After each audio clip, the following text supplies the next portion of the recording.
बिस्मिल्लाहिर्रहमानिर्रहीम। आज का हमारा टॉपिक है पॉपुलेशन डायनेमिक्स के हवाले से। हम लोग स्टडी कर रहे हैं पॉपुलेशन डायनेमिक्स को। अब पॉपुलेशन जो डायनेमिक्स है इसमें रेट्स ऑफ नेटैलिटी यानी कि पैदाइश का रेट, मोर्टेलिटी अमवात का रेट, इमिग्रेशन यानी कि मूवमेंट हो स्पीशी की पॉपुलेशन के अंदर, या इमिग्रेशन मूवमेंट हो पॉपुलेशन की स्पीशीज से। ठीक है, तो ये बेसिकली ये सारे के सारे जो फैक्टर्स हैं ये कंबाइन करके डिटरमाइन करते हैं डेंसिटी को। क्लियर है? ये जो इन फोर्सेस का जो इंट्रैक्शन है ना पॉपुलेशन डायनेमिक्स में बहुत ही ज़्यादा ज़रूरी है। पाकिस्तान में अगर बात की जाए तो कहीं भी जो है सीजनल चेंजेस की वजह से, कौन से सीजनल चेंजेस जो कि इन्वायरमेंट में हो रही हैं, उस वजह से जो रोडेंट की जो डेंसिटी है ना वो वेरी करती है हर साल।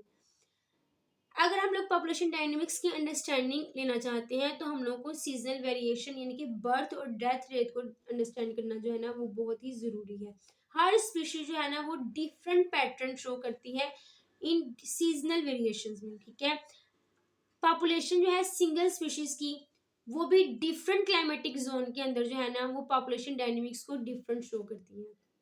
इसको अगर हम लोग मजीद एग्जाम्पल से देखें तो हमारे पास एग्जाम्पल आ जाती है बैंडिकोटा बेंगलेंसिस की, जो कि एक राइस फील्ड पेस्ट है। लोअर सिंध के अंदर जो है इसकी जो है वो तादाद क्या है वो बहुत ही कम पाई जाती है मार्च और जुलाई की ड्यूरेशन में। कितनी कम पाई जाती है? इसकी जो तादाद होती है 1 to 5 हेक्टर पर 1 to 5 रेट्स होते हैं पर हेक्टर में, यानी कि एक हेक्टर में 1 से लेकर 5 जो है इसके बैंडिकोटा बेंगलेंसिस जो है वो पाई जाती है। ये था मार्च से जुलाई के ड्यूरेशन में। अब नेक्स्ट है जी जुलाई और अगस्त में इमिग्रेशन हो जाती है। कहाँ से इमिग्रेशन हो जाती है? इनके स्वैम्प लैंड से, इनकी जो दलदली थोड़ा सा ज़मीन होती है वहाँ से इमिग्रेशन हो जाती है स्पीशीज़ की राइस फील्ड के अंदर। तो उसके नतीजे में जो है इनकी जो तादाद है वो स्लाइटली हाई हो जाती है। बेंडिकोटा बेंगलेंसिस की तादाद क्या हो जाती है वो इंक्रीज कर जाती है। क्लियर है? स्लाइटली हाई इंक्रीज कर जाती है दूसरे लफ्जों में। अब एक ग्रेट इंक्रीज जो होता है ना रिप्रोडक्टिव रेट में, अगर हम लोग बात करें ग्रेट इंक्रीज की, great increase in reproductive rate में, तो वो up to 5 young produce for each adult. हर अडल्ट जो फीमेल है वो 5 यंग्स को प्रोड्यूस करती है अक्टूबर में। ठीक है, ग्रेट इंक्रीज कब होता है? अक्टूबर में, अक्टूबर में, जिसमें जो है वो हर यंग फीमेल जो है वो 5 यंग से ज़्यादा जो है वो चाइल्ड्स को प्रोड्यूस करती है। Up to 5 young produced from each adult female in October में। ठीक है, जबकि ये जो ग्रेन जब मैच्योर हो जाती है तो रिजल्ट ग्रेट डेंसिटी हो जाती है। जब ग्रेन क्या हो जाती है मैच्योर हो जाती है तो बहुत बड़ी तादाद में जो है ना इनकी डेंसिटी इंक्रीज हो जाती है, यहाँ तक कि 50 रेड पर हेक्टर जो है ना 50 रेड पर हेक्टर जो है इनकी तादाद चल जाती है। ये कब होता है जी? ये उस ड्यूरेशन में होता है जब फील्ड की क्या हुई है, ग्रेन क्या है वो पक चुके हैं, ग्रेन मैच्योर हो चुके हैं। रिजल्ट क्या हुआ है? इंक्रीज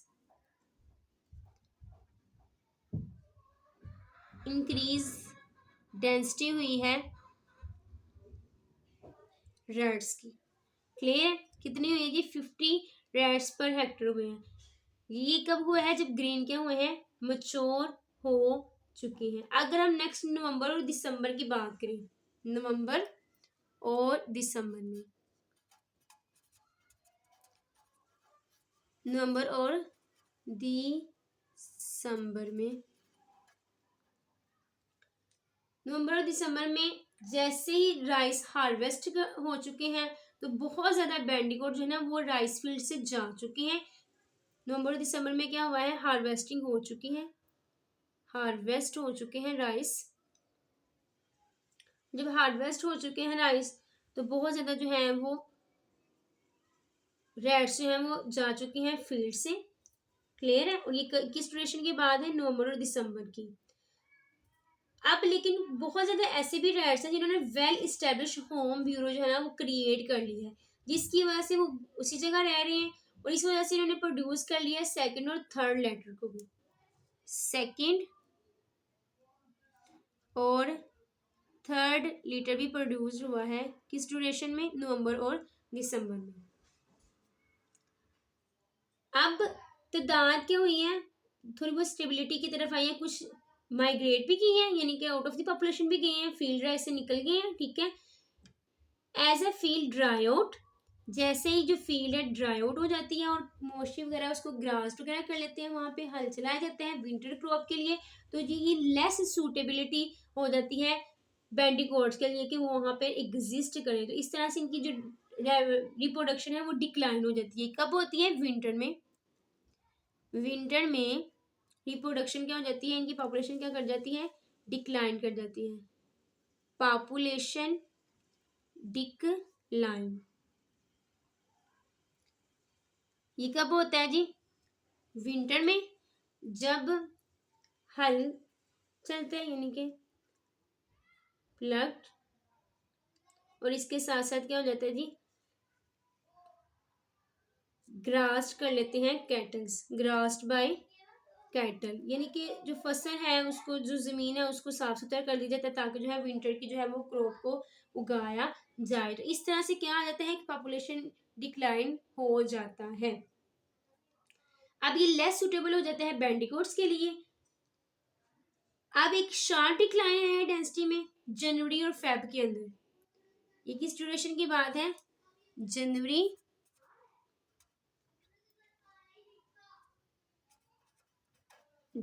और फेब के अंदर क्या हुआ है, एक रैपिड डिक्लाइन आया है, शार्प डिक्लाइन हम लोग कह सकते हैं, शार्प डिक्लाइन वाक्या हुआ है।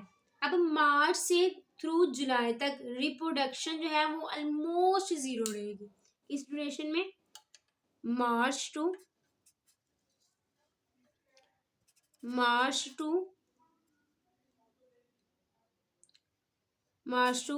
जुलाई रिप्रोडक्शन क्या है, इज ऑलमोस्ट जीरो है। रिप्रोडक्शन क्या है, ऑलमोस्ट जीरो है। रिप्रोडक्शन क्या है, वो जीरो है।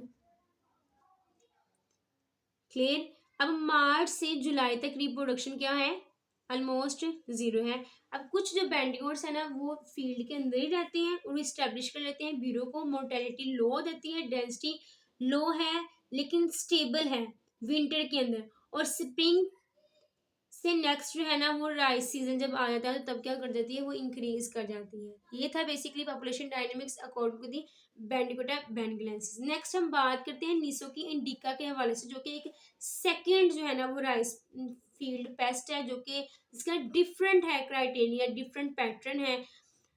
क्लियर। नेक्स्ट हम लोग इसकी बात कर रहे हैं निसो की इंडिका के हवाले से कि वो किस तरह जो है वो राइस फील्ड के अंदर जो है अपनी पॉपुलेशन डेंसिटी को इंक्रीज करते हैं या डिक्रीज करते हैं। नेक्स्ट हम लोग इसकी बात कर रहे हैं निसो की इंडिका की।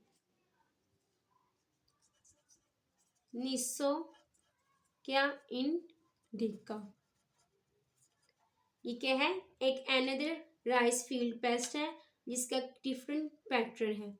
ये फोसोरियल रोडेंट्स है यानी कि ब्यूरो लिविंग है। ये क्या करता है, ब्यूरो में रहना पसंद करता है, ब्यूरो लिविंग है।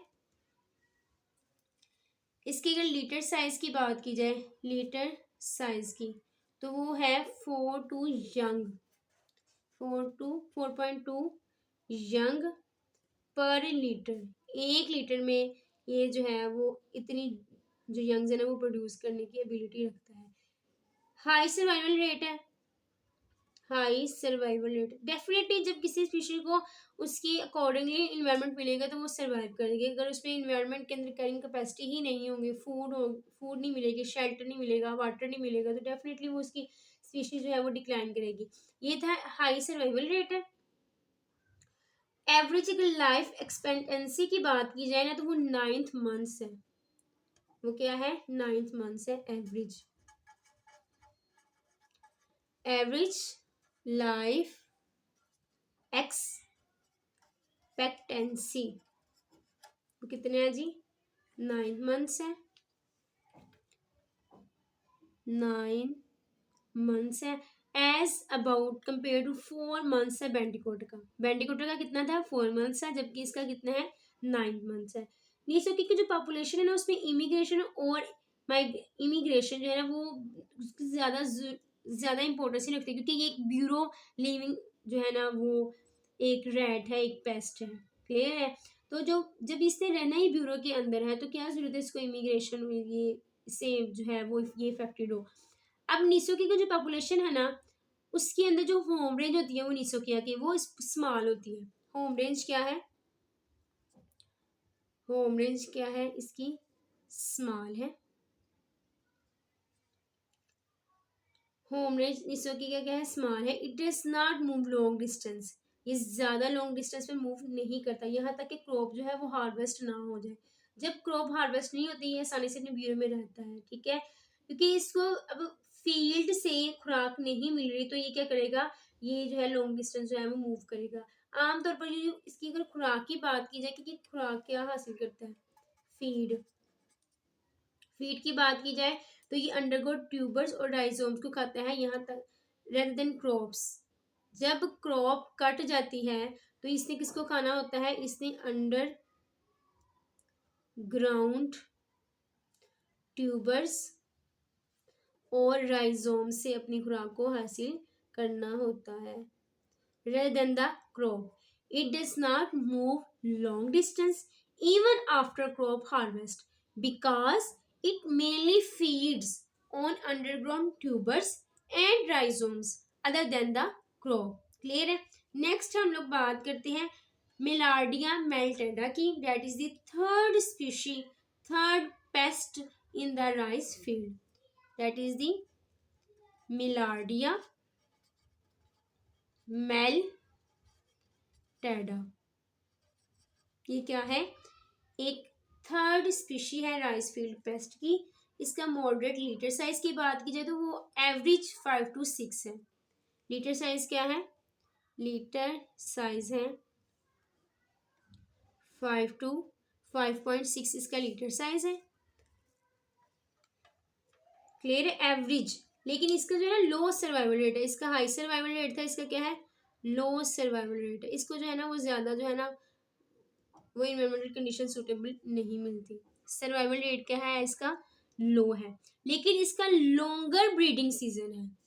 लॉन्गर ब्रीडिंग सीजन है, यानी कि वो ड्यूरेशन जिसमें ये ब्रीडिंग कर सकते हैं वो क्या है? लॉन्गर है। लॉन्गर ब्रीडिंग सीजन है। कूल्ड मंथ के अलावा ना, कूल्ड मंथ के अलावा ये सारा साल जो है ना वो ब्रीडिंग सीजन इसका होता है। लार्ज परसेंटेज है अडल्ट फीमेल प्रेग्नेंट की। ठीक है? Large percentage of adult female pregnant की। अब ब्रीडिंग सीजन जो लेंथ है ना वो ग्रेट इफेक्ट रखती है पॉपुलेशन डेंसिटी पर, खास तौर पर कि if it is long enough for female born easily in a season to reach sexual maturity. Clear है इस चीज को? और जो लेटेड की बात की जाए ना वो एंड ऑफ द सीजन होता है बेसिकली। क्लियर है? ये था बेसिकली इसका जो है ना किस तरह से जो है वो litre size breeding season effect करते हैं पॉपुलेशन सीजन पे। अगर मैं इसको जो है वो मजीद एक्सप्लेन यहाँ पे करूँ, length length of breeding season, length of breeding season has a great effect on the population density.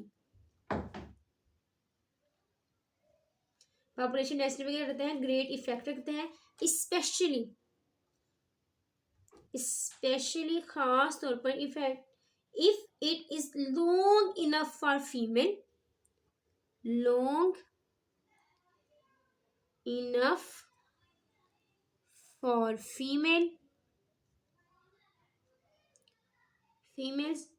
born early in the season, कि क्या है वो अर्ली सीजन बोर्न कर जाती हैं और इस तरह से जो है ना वो सेक्सुअल मैच्योरिटी तक जो है ना वो सीजन में पहुंच जाती हैं, और इनका जो लीटर होता है ना वो far the end of the season रहता है। Early in season to reach sexual maturity have litter before the end of season। Clear है ये चीज। अब हम लोग मजीद अगर देखें तो ये 3 डिफरेंट स्पीशीज बेंडिकोटा, निसोकी इंडिका और मिलार्डिया, ये सारी की सारी राइस के अंदर रहती हैं, उनके different pattern of population dynamics हैं। ठीक है, डिफरेंट, और हर पैटर्न जो है ना वो इंश्योर करता है each pattern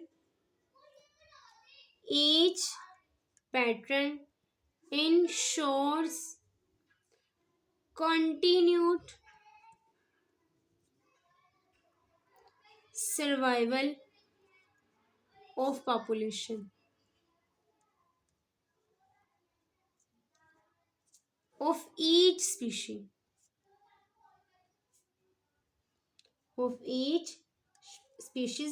with its own unique mode of life। Clear है, हर एक का जो है ना वो यूनिक मोड ऑफ लाइफ है, यूनिक मोड ऑफ लाइफ है। क्लियर है, इससे रिलेटेड कोई भी क्वेश्चन पूछना हो तो ज़रूर पूछिएगा। ठीक है, अगर तो आपको हमारी ये चैनल्स बहुत ही इंफॉर्मेटिव एंड वीडियोस अच्छी लगती है तो लाइक ज़रूर कीजिएगा, सब्सक्राइब करें हमारे चैनल। अपना ख्याल रखिएगा, दुआ में याद रखिएगा। मिलते हैं नेक्स्ट वीडियो में। अल्लाह हाफिज़।